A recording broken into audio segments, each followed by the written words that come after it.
Welcome to Secrets of Earth. I'm Patrick Vierzba. Today, we step into a landscape that time forgot.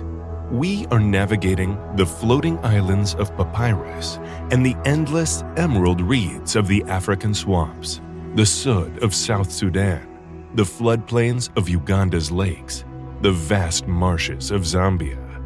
Here, the heat is heavy, the visibility is close, and the silence is absolute.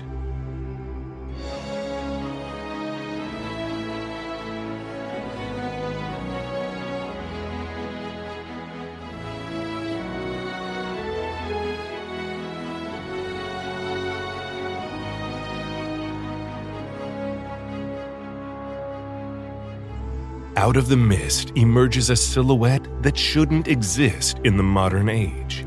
It stands nearly 5 feet tall. Its wingspan stretches close to 8 feet. Its eyes are pale yellow, unblinking, and fixed with the steady intensity of something that has not needed to change its strategy for millions of years. Its beak, massive, almost comically enormous, bulbous and broad, and terminating in a sharp downward hook, looks as though it was designed by committee from several different animals' leftover parts. This is the Shoebill, Baleniceps rex, which translates with appropriate grandeur as King of the Whaleheads. Despite what its popular name suggests, it is not a stork. Genetic analysis over the past 2 decades has confirmed that the shoebill belongs to the order Pelecaniformis, making it a distant relative of pelicans and herons, rather than the storks it superficially resembles. It is, in fact, the sole member of its own family, Balenicepitidae. There is nothing else quite like it. What the shoebill has mastered, the thing it has been refining through millions of years of evolution in some of the most demanding freshwater habitats on Earth, is the art of the perfectly patient ambush. And the tools it has built for that ambush are unlike anything else in the avian world. The shoebill's name derives from its most defining feature, a massive bulbous beak that bears a striking resemblance to an oversized Dutch clog. It is not a subtle piece of anatomy. The bill measures up to 24 centimeters, nearly 10 inches in length, and up to 20 centimeters in width, making it the 3rd longest bill of any living bird. Its surface is pinkish gray with irregular darker markings. Its edges are sharp enough to cut, and its tip terminates in a hard, sharply downward curving hook called the nail. This hook is the key to understanding what the shoebill eats and how it eats it. The shoebill's primary prey is the lungfish, a large, ancient species of fish that can reach several feet in length and which, crucially, must surface to breathe air directly, making it periodically available to a patient bird waiting at the water's surface. The lungfish is thick-bodied with a covering of heavy scales, and when pulled from the water, it can writhe powerfully. The shoebill's hook is designed to penetrate and grip this kind of prey, to pierce through the scales and hold on through the struggle that follows. But the bill does more than stab. In the oxygen-poor, vegetation-choked water of a papyrus swamp, a lungfish surfacing for air emerges among a tangle of roots, stems, and mud. The shoebill doesn't catch a fish so much as excavate it. The sheer volume of the bill allows it to scoop up the fish along with considerable quantities of mud, weeds, and water in a single strike, and then, using those sharp edges, the bird shakes and shears away the debris before swallowing. It is simultaneously a precision instrument and an industrial-scale scooping device. The diet extends beyond lungfish. Tilapia, catfish, water snakes, frogs, and, recorded occasionally, baby crocodiles that have wandered to the surface at the wrong moment. The shoebill is not a specialist that eats only one thing. It is a generalist that uses a specialized tool to extract prey from an environment that keeps most predators out. The bill also plays a role in thermoregulation. In the staggering heat of equatorial midday, the shoebill has been observed flying to open water, scooping up several liters of water in its bill, and returning to the nest to pour it over the eggs and chicks, keeping them from overheating through direct liquid cooling. The parent is serving, in this moment, as a living bucket, tending to the nest the way a gardener waters plants, with the same massive beak that will moments later be used to hunt a fish. The shoebill's hunting technique is called, appropriately, the collapse. It is a study in the application of patience and physics. A shoebill hunting at the edge of a papyrus stand may stand perfectly motionless for over 2 hours. Its yellow eyes are positioned facing forward, a binocular arrangement that provides depth perception, allowing the bird to precisely judge distances in three-dimensional space as prey approaches or surfaces below it. The stance is hunched, the neck drawn back in an S-curve like a compressed spring, the beak lowered slightly toward the water. It looks like a sculpture. It looks honestly like a very large, very strange garden ornament that someone has placed in the middle of a swamp. Then, a lungfish surfaces to breathe. What happens next is difficult to see clearly. It happens too fast. The shoebill does not strike the way a heron does, with a precise projectile extension of the neck. Instead, it essentially falls forward. The compressed neck extends, the wings spread apart to act as stabilizers, and the entire body weight of the bird, up to 7 kilograms, roughly 15 pounds, is thrown forward and downward in a single committed movement. The collapse puts the force of falling, plus the force of the lunging neck, plus the mass of that enormous bill, into a single convergent point in the water. This is the hunting advantage of the shoebill's unusual size and beak configuration. It adds the physics of gravity to the biology of a strike. A smaller bird must rely entirely on muscular force. The shoebill uses its own mass.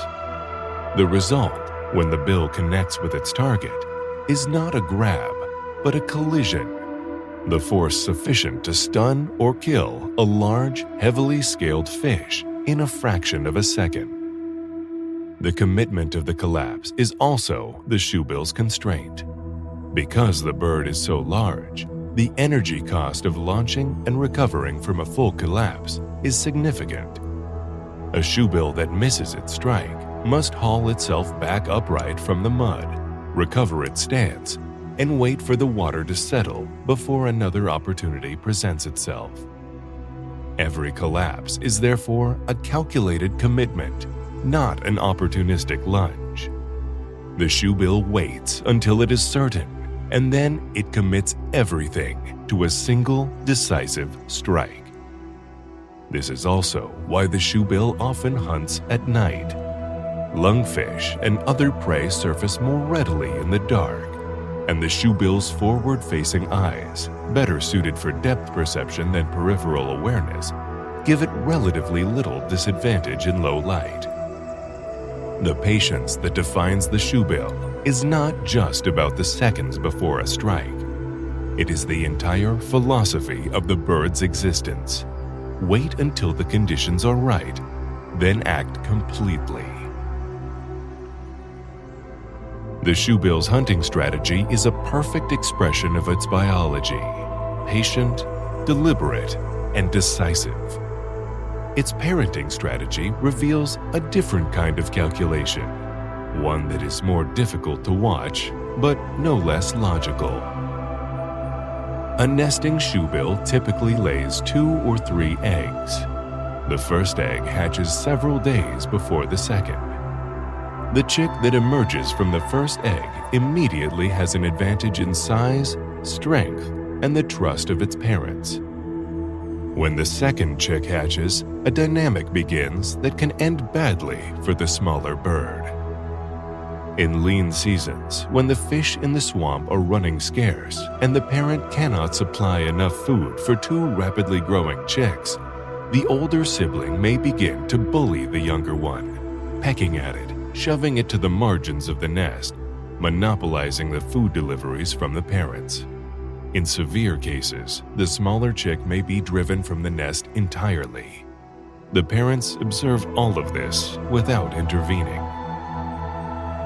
Biologists call this facultative siblicide. Facultative because it is conditional on circumstances, not an absolute biological program. In years of abundance, both chicks may survive to fledgling. In difficult years, only one does. The second egg is best understood not as an equal sibling, but as an insurance policy, a biological hedge against the possibility that the first egg fails to hatch or the first chick fails to thrive. What the shoebill parents are doing by not intervening in the conflict between their chicks is not neglect, it is resource allocation. Each parent can provide only a certain amount of food per day. If that amount can only support one chick through the demanding growth period to full size, then directing all resources to the stronger chick, the one already proving its viability, maximizes the probability that the season produces one surviving offspring. Trying to keep both chicks alive on insufficient food might mean that both chicks die. The shoebill's answer to this problem is a brutal efficiency that has been selected for over millions of years of swamp life. The survivor will eventually be large enough to leave the nest and begin its own years of patient hunting. In the silence of the papyrus, the only evidence that a second egg was ever laid was the absence of a second bird. Because the shoebill lives in a habitat where visibility is blocked by 10-foot-tall reed beds and floating papyrus islands, visual communication is often impossible. The alternative is acoustic, a percussion instrument built directly into the bill. Bill clattering is the shoebill's primary form of social communication. By snapping the massive upper and lower mandibles together at high speed, the bird produces a loud, rapid rattling sound, something observers consistently describe as resembling a machine gun or a stick dragged rapidly along a fence. The sound carries well through the dense vegetation of the swamp, audible at considerable distance through the humid air. Shoebills use it as a greeting display between mates, as a territorial signal to rivals, and, notably, during nest interactions, when chicks begin to produce a rudimentary version of the clattering sound, even before they fledge. This is bill clattering behavior shared with true storks, which the shoebill resembles in many ways, despite its genetic distance from them. It is a convergent solution to a shared problem. How do you announce your presence and your mood in a dense, low-visibility environment? The answer, in both lineages, is percussion. The shoebill otherwise has almost no true vocalizations. It can produce a high-pitched whining sound and something resembling a low moo, but these are unusual. The dominant acoustic presence of the shoebill in the swamp is the mechanical sound of its bill, not the biological sound of its voice. The shoebill exists at an intersection of evolutionary lines that most people are not aware of. It is not a stork. It is not a heron. It is a single species representing an entire family, a taxon so distinct that taxonomy has essentially had to create a new category to contain it. It has no close living relatives. It is the last expression of its particular lineage, standing alone in the papyrus on its enormous feet, waiting with the patience of something that has been here far longer than we have. To encounter a shoebill in the wild, in the Murchison Falls wetlands of Uganda, or in the sprawling marshes of South Sudan's Sudd, is to stand before an animal that does not flinch. It regards you with those yellow eyes and does not move. It has solved the problem of the swamp so thoroughly that it has nothing to fear from your presence. Researchers have approached nesting shoebills to within 2 meters without the bird abandoning its position. It is not that the shoebill is unaware of you. It has calculated you and found you not worth the energy of concern. We share this planet with millions of stories, most of them unfolding in the silence of the deep or the shadows of the canopy. Thank you for journeying with me into the world of the shoebill. I'm Patrick Vierzba. There are many secrets of Earth, if you only know where to listen. I'll see you on the next horizon. Until then, follow our coordinates by subscribing to or following the show. It ensures you never miss a step into the unknown. There's always more to the story than what fits into a single episode. Before you go today, I wanted to share a few extra details about how these incredible creatures actually live. Here's what else we found. When shoebills encounter a mate or a human researcher they are comfortable with, they engage in an elaborate bowing ritual. They will lower their massive heads all the way down to their feet while clattering their bills, as if performing a formal greeting. If the other bird, or the researcher, bows back, the shoebill acknowledges the gesture with a low, submissive whistle. To cope with the suffocating heat of the African swamps, shoebills employ a bizarre physiological trick called gular fluttering. When the temperature spikes, they open their massive beaks wide and rapidly vibrate the muscles in their throat pouches, the gular skin. This acts exactly like a dog panting, allowing moisture to evaporate from the lining of their mouth and cooling their entire body down without requiring them to burn valuable energy moving into the shade. Shoebills have formed a brilliant, unintended alliance with hippopotamuses. Because shoebills are ambush predators that rely on clear water to strike, they will frequently forage right next to pods of wallowing hippos. As these massive mammals bulldoze through the thick papyrus and muddy swamp bottoms, they inadvertently flush giant lungfish and catfish out of hiding and force them to the surface. The shoebill simply stands on the margins, letting the hippos do all the heavy lifting. To prevent their heavy body weight, up to 15 pounds, from sinking face-first into the treacherous floating vegetation of the Sudd, shoebills have evolved some of the largest feet in the avian world. Their middle toe can measure up to 7 inches long. These elongated, widespread toes act exactly like snowshoes, distributing their weight evenly across lily pads and fragile papyrus mats so they can stand perfectly still for hours without slipping underwater. And now we have reached the conclusion of this episode. Thank you all for exploring with me. I'll see you next time.